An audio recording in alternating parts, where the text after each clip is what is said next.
At hello mga ka-325 natin dyan. January 17, 2025. Ang bilis ng panahon mga ka-325. Parang kailan lang New Year ngayon na nakalahati na natin yung buwan ng January. Sana po is nasa mabuti kayong kalagayan always. Then lagi po tayong mag-ingat mga ka-325. Yun lang, nakaka-motivate lang na hindi mo napapansin sa pag-upload mo is meron naman palang sumusuporta. Sabi ko nga is tuloy-tuloy lang tayo, pero na-appreciate ko po yung mga binibigay nyong mga small blessings sa akin.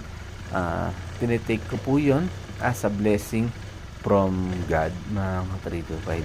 Sabi nga is patuloy lang po tayong mangarap, lalo na sa mga OFW natin dyan na nagsisikap para umangat ang kanilang buhay.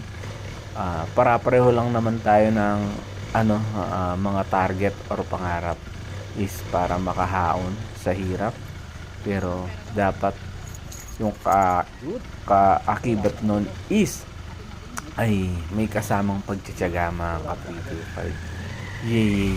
Sabi nga, lahat ng bagay hindi natin nakuha sa mabilisan, kunin lang po natin sa dahan-dahan.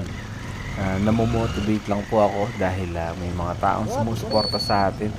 Sabi nga is umpisahan natin sa maliit.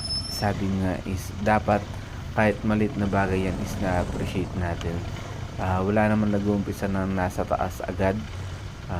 Dapat pinagsisikapan lahat. Ultimo nga, lahat ng mayaman is nagtatrabaho yan mga ka-325 para sa kanilang kinabukasan. Basta puhunan lang po natin dito is sipag. Tuloy-tuloy po lang po tayo sa ating mga balak sa buhay.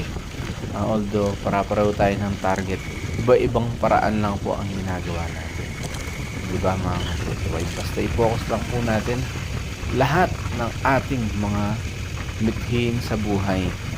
Dapat lang po natin magtiwala sa nakakataas sa atin, kay Lord.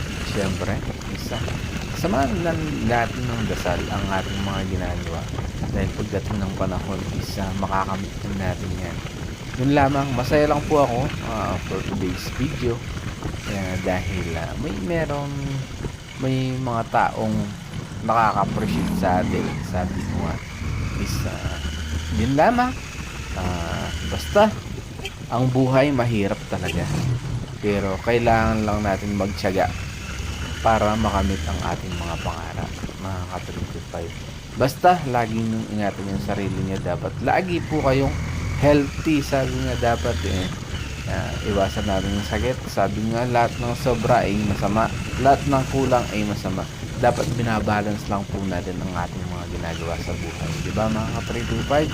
Yun lamang mga ka-325. Kung nasa man lugar kayo ngayon, lalo na sa mga OFW natin dyan, is mag-ingat-ingat po tayo. Sana huwag niyong pabayaan yung sarili niyo. Lagi po tayong humingi ng guide sa taas. Huwag natin kalimutan yan mga ka-325, dahil sabi nga, iba-iba tayo ng mithiin ay ginagawang paraan, pero isa lang yung mithiin natin para makahahon. Yun lamang, ingat po ang lahat, and thank you very much. Special thanks po kay Ma'am Annie OHJ Makaraeg. Enjoy watching until the end.